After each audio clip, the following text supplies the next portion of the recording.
नमस्कार, आप देख रहे हैं हार्ट ऑफ भारत। मैं हूं दिवाकर विक्रम सिंह।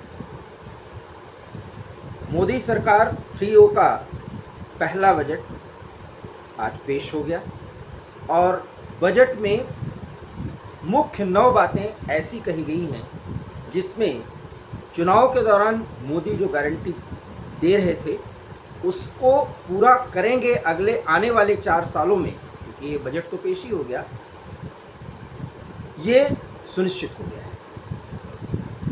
अब आप ये कह सकते हैं कि इस बजट में 2-3 ऐसी बातें हुई हैं जो ये दर्शाती हैं कि मोदी सरकार 2014 या 2019 की तरह बहुत मजबूत नहीं दिख रही है और गठबंधन सरकार में एक जो मजबूरी की स्थिति होती है उस लेवल को पार तो नहीं, लेकिन मोदी सरकार मजबूर जरूर है। ऐसा आप इसलिए कह सकते हैं क्योंकि आंध्र प्रदेश और बिहार को एक विशेष पैकेज दिया गया है। हालांकि बिहार को कोई स्पेशल राज्य का दर्जा नहीं दिया गया, पहले स्पष्ट कर दिया गया। और हम आपको बता दें कि लोग कह भले रहे हैं, लेकिन आंध्र प्रदेश को भी जितना पैकेज की मांग से अपेक्षित है उनकी तरफ से वो नहीं दिया गया। 15,000 करोड़ के करीब आंध्र प्रदेश को पैकेज दिया गया है और बिहार को 58,000 करोड़ का एक पैकेज है।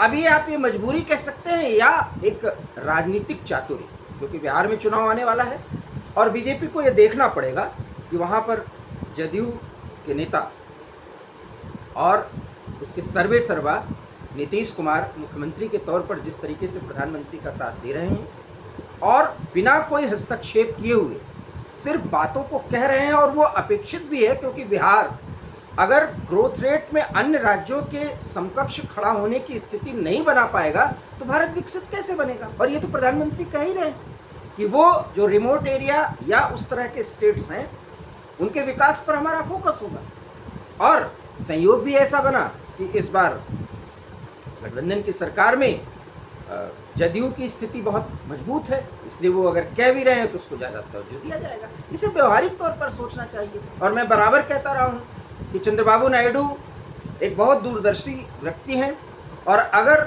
आंध्र प्रदेश को एक अच्छा खासा पैकेज मिलता है तो आंध्र विकास के राह में एक ऐसा मॉडल बन सकता है जो बेंगलुरु को भी टक्कर दे सकता है। ये विज़न है, तो इसमें भी मोदी का विज़न प्लस होगा और इसलिए दक्षिण का गेट भी आप आंध्र प्रदेश को कह सकते हैं। इसलिए एक राजनीतिक मजबूरी नहीं, राजनीतिक चातुर्य और एक बैलेंस जो तौर तरीका होता है गठबंधन की राजनीति में, उसको मोदी करते हुए दिखाई दे रहे हैं। शर्त यही है कि आप लोग मंत्रिमंडल में या कुछ निर्णयों पर बाह मरोड़ने की स्थिति न बनाएं, और ऐसा अभी नहीं किया है। हालांकि अभी कांवड़ यात्रा के संदर्भ में योगी आदित्यनाथ के जो बातें सामने आई हैं, जिसमें नाम लिखना, नेम प्लेट लगाना अपने दुकानों पर या फल या सब्जियों के उस पर ठेले पर, तो उस पर जदयू ने भी कहा, एलजेपी ने भी कहा, यहाँ तक कि जयंत चौधरी ने भी कहा, आरएलडी के नेता ने भी कहा, और हालांकि चंद्रबाबू नायडू ने इस तरह से कुछ नहीं कहा है, लेकिन उसे हम वाह मरोड़ना नहीं या दबाव बनाना नहीं, बहुत ही संतुलित भाषा में एक बात कही गई कि भाई उसको थोड़ा सा देखिए, क्योंकि निश्चित रूप से मुस्लिमों के उनके जिसको आप तुष्टीकरण कह सकते हैं उसको हल्का टच तो करते हैं ये जितनी भी पार्टियां हैं जो एनडीए के साथ हैं, लेकिन कोई ऐसी बात नहीं है जिसमें मोदी सरकार मजबूरी दिखाए या मोदी प्रधानमंत्री बने रहना चाहेंगे ऐसी मजबूरी में उन्होंने पैकेज दे दिया हो। इस तरह की बातें जो सोशल मीडिया पर या टीवी चैनल्स पर डिबेट डिस्कशन हो रहा है उसके मायने बिल्कुल गलत है, क्योंकि सरकार भी 5 साल चलनी है और निर्णय बड़े होने हैं, तो इसका ये मतलब नहीं कि आते ही इतने बड़े बड़े निर्णय ले लिए जाएं। उसके पूरे मूव बनाए जाते हैं, उसके पूरे तौर तरीके होते हैं, उस पर एक सहमति ऐसी बनाई जाती है जिसमें बहुत असहमतों को मना लिया जाता है। आप देखिए राज्यसभा में मोदी सरकार को उड़ीसा के पूर्व मुख्यमंत्री नवीन पटनायक से बात करनी पड़ रही, क्योंकि वहाँ पर 9 लोगों का समर्थन लेना है। और नवीन पटनायक मुझे लगता है कि तमाम विरोधों के बावजूद, क्योंकि इस बार तो नवीन पटनायक के खिलाफ बाकायदा एक मुहिम बीजेपी की तरफ से चलाई गई और प्रधानमंत्री नरेंद्र मोदी वहाँ बोलते भी रहे, लेकिन नवीन पटनायक सहयोग समर्थन देंगे और उसमें फिर गठबंधन की स्थिति एक अच्छी बन भी सकती है। और राजनीति तो संभावनाओं का खेल है, इसलिए ये कहना कि मजबूरी बस बिहार को या आंध्र प्रदेश को पैकेज दिया गया या सहायता दी गई, मैं कम से कम इसका समर्थक नहीं हूं। अब रही बात दूसरी, बजट इतना संतुलित है और हर उस सेक्टर को टच किया है जिसमें कांग्रेस को भी कुछ नहीं मिला, तो सिर्फ चिदम्बरम यही कह रहे हैं कि हमारे जो घोषणा पत्र था, जिसको भाजपा संकल्प पत्र कहती है, उस घोषणा पत्र में हम जो जो कह रहे थे वो मोदी सरकार ने बजट में ला दिया। टीएमसी कह रही है कि मजबूरी में सरकार चलाने के लिए, सरकार को बचाए रखने के लिए बजट है। अखिलेश यादव कुछ नहीं तो किसान और युवा वही रट लगाए हुए हैं, जबकि किसानों और युवाओं के लिए क्या कुछ किया गया है ये तो आप सुबह 11 बजे के बाद से ही सुन रहे हैं, इतने विश्लेषकों को आप सुन चुके हैं। ये बताने की ज़रूरत नहीं है, क्योंकि इस देश में बजट में रोजगार के लिए, युवाओं के लिए इंसेंटिव्स या उनके इंटर्नशिप के लिए इतने जो प्रयास किए गए हैं वो ऊंट के मुंह में जीरा ही होगा। कारण इतनी ज़्यादा संख्या बढ़ रही है हर साल, आप उनको एकोमोडेट कैसे करेंगे? और इसलिए मैं बहुत मुख्य मुद्दों पे बात कर रहा हूँ। इसलिए जनसंख्या नियंत्रण कानून के बारे में भी सोचिए, शिक्षा की गुणवत्ता के स्तर को बढ़ाने की कोशिश करें। अगर हम R&D अर्थात रिसर्च एंड डेवलपमेंट पर इतना ध्यान दे रहे हैं तो यूनिवर्सिटीज़ की स्थिति को और सुधारें, क्योंकि शिक्षा का बजट भी हमने बढ़ाया है। तो कुल मिलाकर के हमें बहुत कुछ सोचना पड़ेगा। हर 5 साल में एक ऑस्ट्रेलिया या एक छोटे मोटे देश की स्थिति इस देश में बन रही है, और जिस हिसाब से विरोध भी करेंगे लेकिन सरकार से सारा समर्थन भी लेंगे, सारा उनके द्वारा प्रदान की जाने वाली सुविधाएं भी लेंगे, लेकिन कट्टरपंथ भी चलाएंगे। ऐसे भी लोग इस देश में हैं। चूँकि लोकतंत्र है, चूँकि उनकी नागरिकता है, वोट देने का अधिकार है, इसलिए वो भी करते हैं मनमानी। लेकिन देश के लिए सोचने की ज़रूरत अगर ऐसी है तो आंध्र और बिहार अन्य राज्यों की तुलना में बहुत मजबूती से आगे बढ़े और उनका इंफ्रास्ट्रक्चर विकास या उनके यहाँ इस तरह की स्थितियाँ बन जाती हैं, और कम से कम आंध्र प्रदेश में तो बनेगी, ये स्पष्ट है। क्योंकि मैं जब भी चंद्रबाबू नायडू का जिक्र आता है तो राजनीतिक अंतर्विरोधों की बात चाहे जितनी की जाए, मैं कहता हूँ वो दूरदर्शी हैं। हैदराबाद या जब एक आंध्र प्रदेश था जिसमें इस समय तेलंगाना अलग हो चुका है, तब भी आंध्र प्रदेश के मुख्यमंत्री के तौर पर चंद्रबाबू नायडू ने स्थिति बहुत अच्छी बनाई।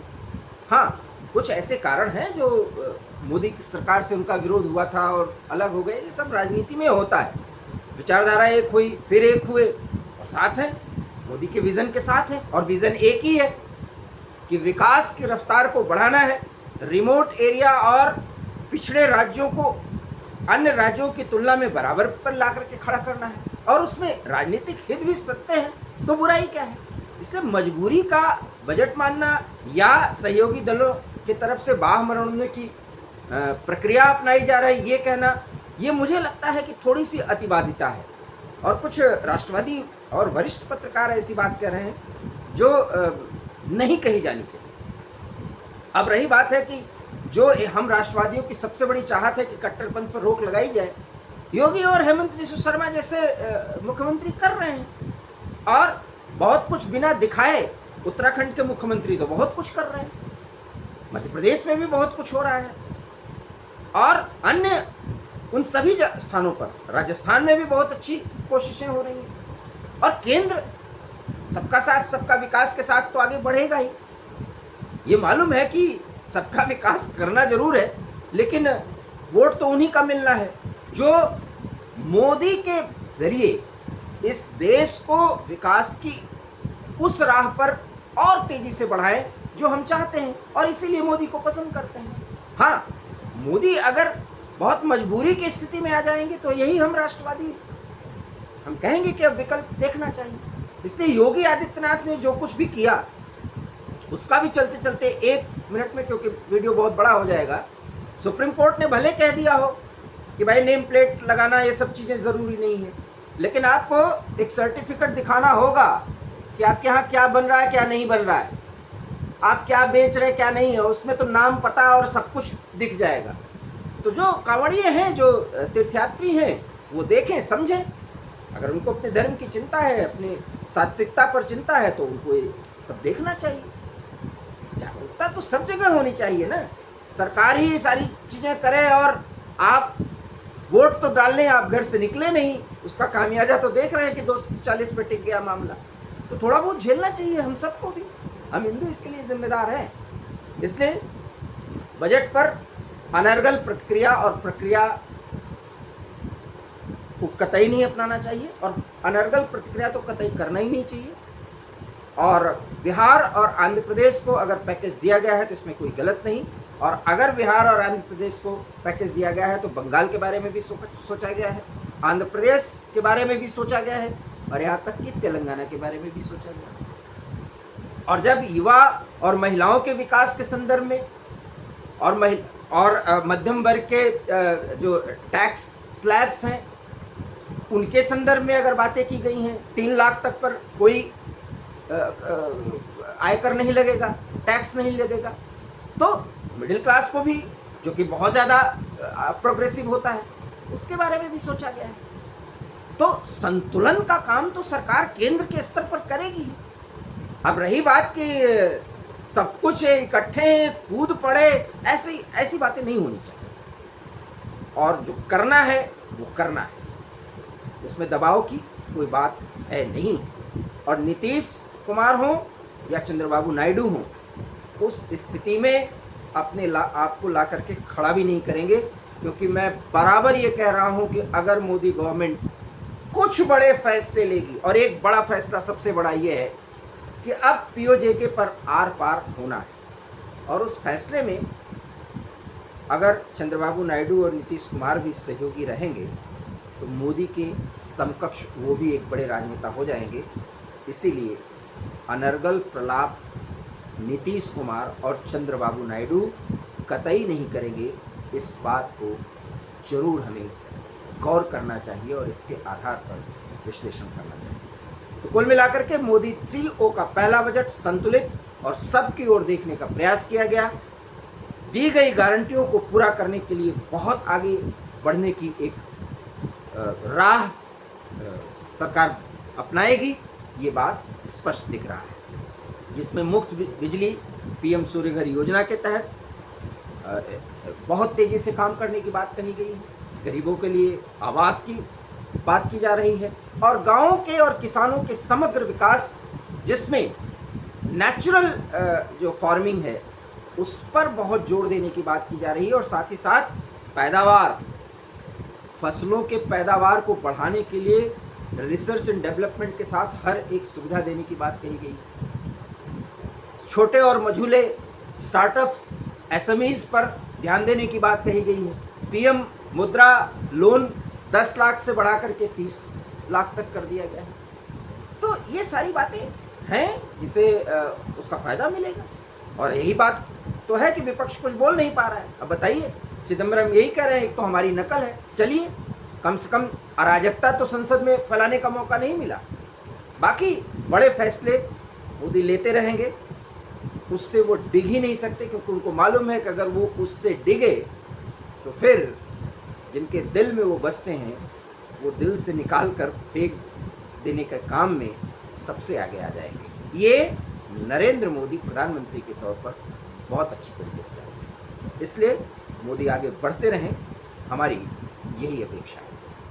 वीडियो पसंद आया हो तो लाइक कर सकते हैं, शेयर कर सकते हैं, न पसंद आया हो तो विचार जरूर इन मुद्दों पर कर सकते हैं। बजट के कितने एलोकेशंस और कितने पैसे किस तरह से दिए गए, इन पर चर्चा नहीं, क्योंकि इन पर बहुत लोग चर्चा करते हैं। मुख्य बातों पर हमने टिप्पणी करने की कोशिश की है। हमारे चैनल हार्ट ऑफ भारत को आप चाहें तो प्लीज़ सब्सक्राइब करिए। बहुत बहुत धन्यवाद। नमस्कार।